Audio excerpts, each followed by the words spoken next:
productivity, winning strategies, and aligning employer-employee goals. If this sounds like something your business could use more of, then you've come to the right place. The Business Mechanic Show with your host, Vaughn Sigmund. Let Vaughn show you how to develop, improve, and jumpstart your business. So now, please welcome the host of The Business Mechanic, Vaughn Sigmund. Welcome to the Business Mechanic Show. This is your host, Vaughn Sigmund. Today, we're going to talk about the 5 things that I wish someone had told me before I became a manager. 5 things I wish someone had told me before I became a manager. So here's how this goes. When I became a manager of people, I knew there was some things I would have to learn, some things I'd have to develop. I knew I'd be responsible for making decisions, including some that may not be popular, and maybe have more say in even big decisions. I was excited about that. Maybe I'd be more in control of things. I didn't, however, anticipate some of the ways my day-to-day role would evolve. Here are the 5 things I wish someone had told me when I was first starting out. Thing 1, it's lonely at the top. One of the first thoughts I had as a manager was, wait, where did everybody go?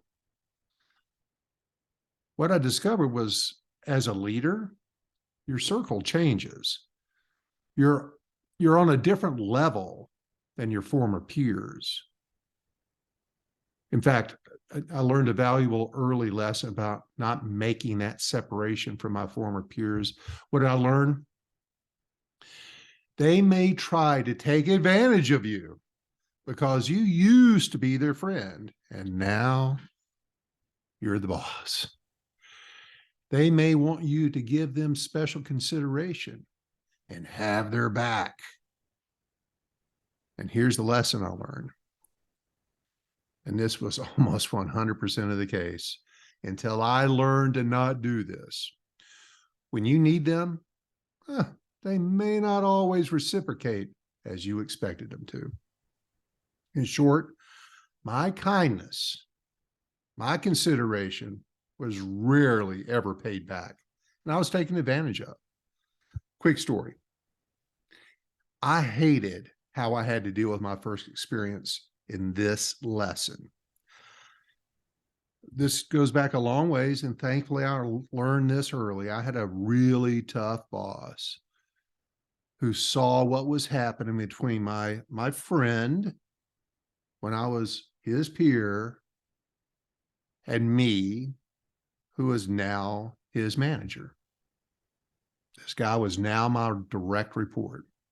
And in short, Bill was doing a fairly poor job. He was in sales, and he was just coasting along on our relationship. And fact is, I was not holding him accountable because of the awkwardness and the fear of ruining the relationship. And thinking back, and I've thought about this a lot, and I've shared this story many times with others in classes and courses. Mr. Hellman was teaching me a valuable lesson, one that I'm telling you, I held on to it for my entire corporate career. Story goes like this. One day he pulled me into the office and he told me Bill had to go. Bill had to be fired. And I had to do it. Crap. Ooh, this was the first person I had to fire. And on top of that, he was my friend. He was actually a pretty good friend. I'd go run around town with this guy from bar to bar and having all kinds of young man fun. So I got my gumption up. I got my courage up. I don't think I slept a wink the night before. Sat down with Bill and I fired him. And to say the least, it did not go well. He blew up like a Roman candle. He called me every name in the book. He stormed out and he never spoke to me again. Do you think I learned a valuable lesson from that? A valuable lesson about management and relationships? I can tell you I never made that mistake again. Thank goodness. Again, Mr. Hellman taught me in my early 20s when I first became a manager how dumb a mistake that was. And I've held on to it ever since. And I'm passing that on to you today because it can be a very difficult adjustment when you're used to having a group of coworkers at your level. You get promoted. And it didn't take me long, but the best thing I did was to find new cohorts, and they were manager cohorts.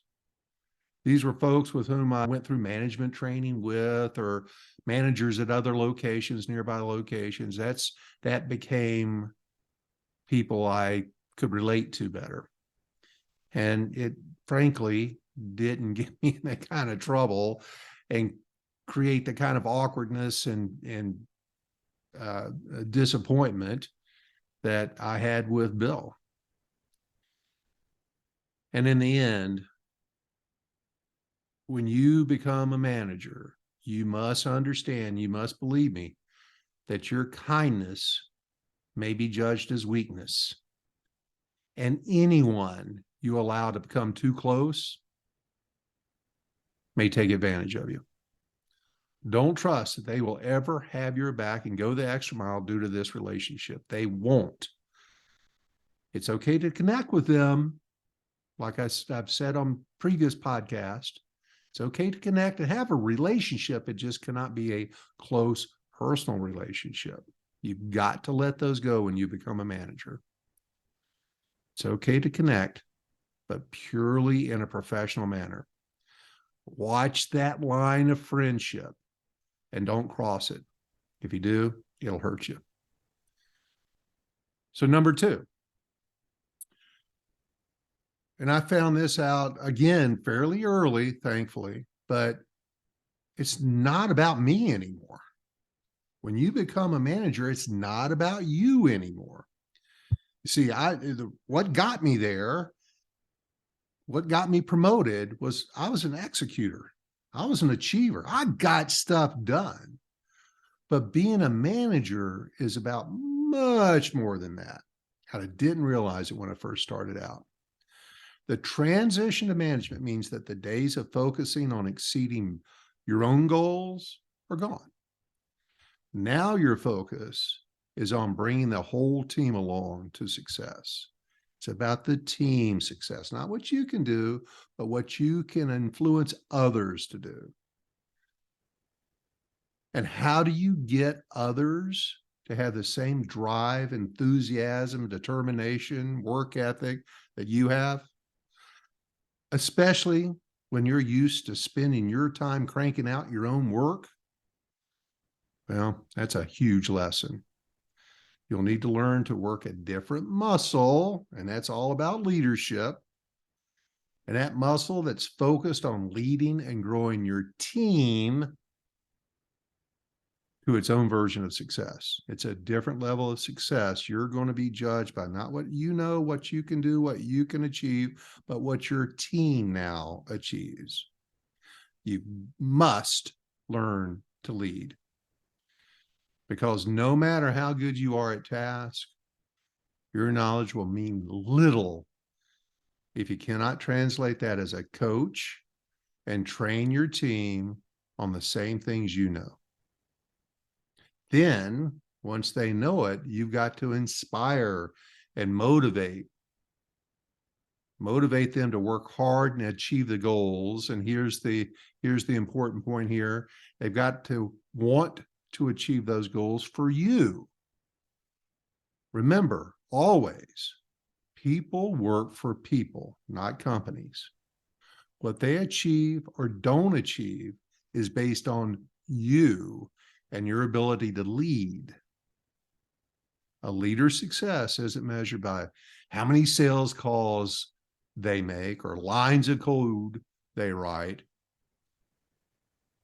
Yeah, I mean, you may find at the end of the day, early on, especially at the end of a long day, sometimes it's really hard to tell what you truly accomplished as a manager that day. It requires a new way of thinking about productivity and success. How many calls and appointments your team has made. How much of the daily list of duties that they accomplished. What can you get done through them, in partnership with them, motivate them to get things done? Plus, let me give you a big warning here. Don't fall for this mistake of doing it for them. Don't take over and get things done because you can do it better and faster. Almost 100% of the time, not 100%, but almost 100%. I see new managers taking over, taking things out of the hands of their employees, their direct reports, and doing it themselves because they get frustrated, they don't have patience, and mostly because they know they can do it better and faster. Another story, in my first role as a manager, let me tell you, I was out to prove the world how great I was and to validate. I wanted everybody to know that I was the right choice for this promotion. And I certainly had picked up from my other bosses as in the few years as I was coming up. I knew from watching them that I had to lead from the front, be willing to do what I asked anybody on my team to do. However, many new managers, as I did, take that a bit too far in the early stages because I became the hardest working guy in town. I mean, I was a beast. I was working 14-hour days, skipping days off, literally doing every job there was to do. And in the meantime, completely unknowingly, I'd never had thought about this, I was making a gigantic mistake. Actually, a couple of them. And mistake number one was by doing this, by doing all the work, taking the work out of the hands of the people who, frankly, we were paying to do it. Well, I offended and demoralized some of my team members by doing their job for them and gave them the impression, the unintended impression, I did not trust them to do their jobs. Completely unintended, but I found out in due course what I had done. All under the motivation, I got to get it all done. I got to show everybody how great I am. And it's not about how great I am, it's how great your team is. And the second mistake that correlated with this first mistake was I was teaching team members, my associates, my employees, I was teaching others. If they do something wrong or they're too slow, no problem.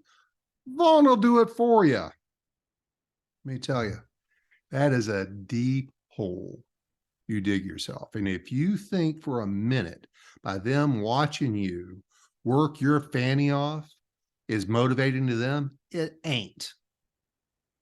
If you think you're teaching them by showing them only how to do it, you're not teaching them. What you're teaching them is, hey, Vaughn will take care of it for me. Just stand around long enough, Vaughn will take care of it. Pretty sure that's not what you want. So think about that. Don't make that mistake. Third thing, this is on a little bit more on the positive side, but when I was coming up, I was used to winning. I was used to achieving. I was used to being the top dog and outperforming a lot of people. It was a sales job. And it's true.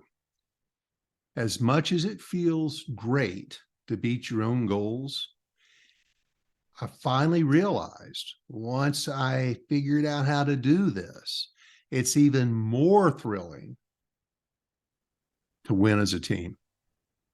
There is a lot of joy in knowing you've supported people, you've motivated people to do their best work and achieve their goals, which are your goals. And the impact you can make as a whole team is much bigger than anything you alone could achieve. Now, how do you do this? Well, a key component of this is you have to have great communication skills and be able, through those great communication skills, be able to inspire your team to perform for you at a fairly high level. And on that subject, for listening or watching the Business Mechanics Show, I'll give you a free offer. I'm going to give you a free offer for listening. Use the link in the show notes and take advantage of our course, Effective Communication, for free. Absolutely free. You'll get the key knowledge required to communicate, work smarter, not harder, and gain the skills, tools to get the most out of your interactions with your team, your peers, and your boss. Click on that free course and take advantage of it. You'll learn a lot, I promise you. Things you didn't even know you needed to learn, but it'll make a lot of sense. Check it out, and I'm glad to provide that for you. Give me some feedback. If it works for you, you get some success, or even if you have some questions, reach out to me, Vaughn@rdltraining.com, and let's talk.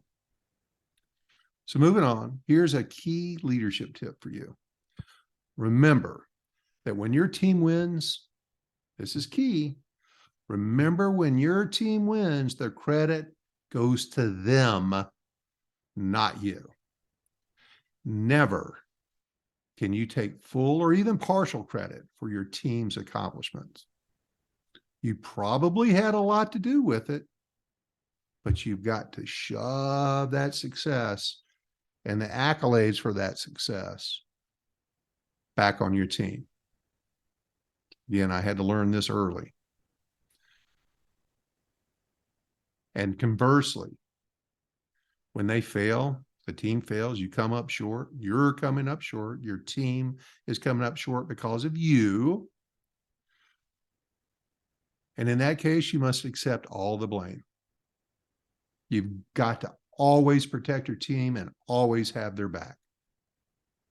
Again, I had to learn this early because it is common human self-esteem, ego, to find blame when things go wrong, to look around, find somebody else and get that blame off of you. But as a leader, a true leader, a successful leader that's going to inspire and motivate people, everything that goes wrong is your fault. Don't blame it on anybody else but you. Just don't do it. Take the blame, own it, learn how to not let it happen again, and then move on. And even if you feel it's not your fault, it's your fault. And as I hone this skill, this being able to eat it, own it, I got to tell you, my bosses really appreciated this in me. And they'll appreciate it in you if you're willing to put your ego aside, right or wrong, and take the blame for it. Your team will really appreciate that. Just that act of you taking the bullet inspires them that you've got their back. And like I said, my bosses really appreciated from me, that I would always take the blame. And here's how that sounded when the boss brought something to my attention. You're right. I screwed up. I'll fix it, and I'll do everything I can to not let it happen again. You're right. I'll fix it, and it'll never happen again. And then, by the way, you need to go fix it. You need to find out what causes that, what needs to be adjusted, what you need to do differently, learn from your mistakes, and fix it. And yeah, don't let it happen again. That's a key point of leadership. Tip number 4, I wish someone had told me before I became a manager. You can't always do it better. Maybe you can, but you can't. You've probably had former managers who did things that made you think, when I'm a manager, I'll never do that. And that's a great daydream, a great daydream. It's not always reality. Until I finally realized that I didn't really understand some past managers' decisions. I didn't agree with them. I didn't understand them. I didn't understand the decision or the actions until I started advancing a little bit as a manager and finding out the fact is, while it seems like as a manager, you hold all the power, sometimes your hands are tied and you can't make the changes that you feel strongly you should make in order to make a difference. You can't make those changes because your hands are tied, even if you want to. Sometimes you have to give hard feedback or difficult answers, even when you know it will not be very popular. Being liked, by the way, is not required to be a leader. You must be respected, but our need to be liked sometimes can undermine us. Be careful with that. You need to earn respect. Because believe me, I like to be liked. Most people like to be liked. Early on, I wanted everyone to like me, and I made some mistakes. Had I known better, I wouldn't have gotten the disappointed my boss or even disappointed my associates had I known better. But let me get back to the point. I almost drove up into a ditch there. I didn't realize early in my career that in management, decisions sometimes get made way above my pay grade, come down, and I've got to follow them no matter what. I got to follow through with them no matter what, even if I don't agree. Your hands are tied. However, the key to this is, again, you have to own it. You've got to filter this message, this decision, this action, filter the message in a way that makes it your decision. Own it, not blame it on your boss or on corporate. Own it. You must, as a leader within your organization, support these decisions, or at least in the eyes of your employees, your associates, you've got to support it. Because remember always, they work for the company. I'm sorry, I just screwed that up. Remember, they work for you, not the company. It's all part of being a leader and doing what's best for the larger team or organization. That said, there are certainly lessons from former managers I carry with me today. Watch them, learn from them. Some of those things were things not to do, and others were things I strive for and remember day after day. To learn from others and also understand that very often you're out of control when it comes to decisions that come from above. That's the way working for a company and organization, corporations, that's the way it is. But you got to own it. Number 5, people are paying attention. Always. As an individual contributor, the circle of people who notice your success or your failure is important, but it's not necessarily extensive. But as a manager, a lot more eyes are on you. How you react, how you interact and lead, that all impacts your team. And it's imperative to be unbiased, respectful, follow the rules as you expect others. Be positive because your team feeds off of you. Deploy equal accountability, deploy equal expectations, Don't show favoritism in any way, even if you don't think it's favoritism. There's so many unintended consequences that you can fall a trap to. Be careful. Be aware of that. You're being watched.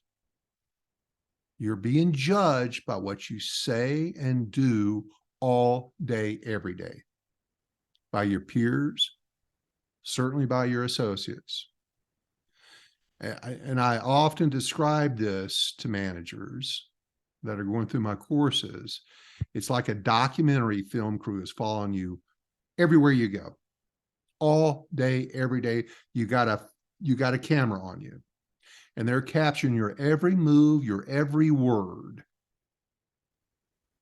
You do not realize how your associates are watching and judging you all day, every day. Actions, your actions that you perceive as kind of minor, inconsequential, can have an outsized effect on someone you manage. So it's important to be mindful. Even little things said or done sometimes are blown up in the perception that someone, how they translate that. So you got to be careful. Be careful with your words. Be careful with your actions. Know that you're being watched. And always be conscious of the unintended perception that you may create. And here is another huge tip. And this really comes into play when you have an underperformer on your team. Don't live with them. Don't tolerate them. You've got to deal with them. Don't think the problem will fix itself. Don't procrastinate, because it won't fix itself. And your procrastination is very damaging to you. Don't think that no one else is really caring about this. Believe me, everybody on your team cares. They see it. And every day you tolerate it, they are judging you, and they're not judging you positively. Don't avoid it. You must confront it. You've got to deal with it and either fix them or replace them ASAP. And by doing so, it sends a strong message to your associates that you have high standards and you're going to enforce them. Because every day, every minute you live with an underperformer, your leadership perspective diminishes and is being undermined. So those are the 5 things I wish someone had told me and I knew before I became a manager. And hey, now you've got them too. I'd love to hear your comments. Share your thoughts. Let's wrap this up. The saying, what got you here won't get you there, applies to nothing if not management. When you get promoted, what got you here, that's great, but it won't get you there. What got you to your promotion will not make you successful as a manager. You've got to become a better leader, because leading a team is a skill. And regardless of how excellent you were in your previous role, nobody cares. It's an entirely different ballgame to manage people doing their job well.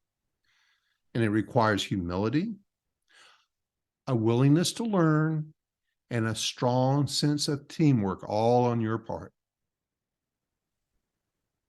Come visit rdltraining.com. That's Romeo Delta Lima training.com, and check out all of our training, our management leadership courses, and our coaching services. And especially check out our online training courses, one of which I wish I'd had when I was first setting out. And that's called How to Be an Inspirational Leader. And again, in the show notes, there's a link to that course. And I'm telling you, it comes from the heart. It comes from my experience. Tony Penn, my partner in RDL training, conducts the course. He offers a lot of his own experiences in that. It's great. You'll learn a lot, and it will set you up for even more success in your career. Click on the link in the show notes and check it out. Thanks to all of you. As always, the listenership is going through the roof. I cannot tell you how happy that makes me and how proud it makes me. Thanks for listening, as always. And if you want to consult with me on any of our services, contact me at the website, rdltraining.com.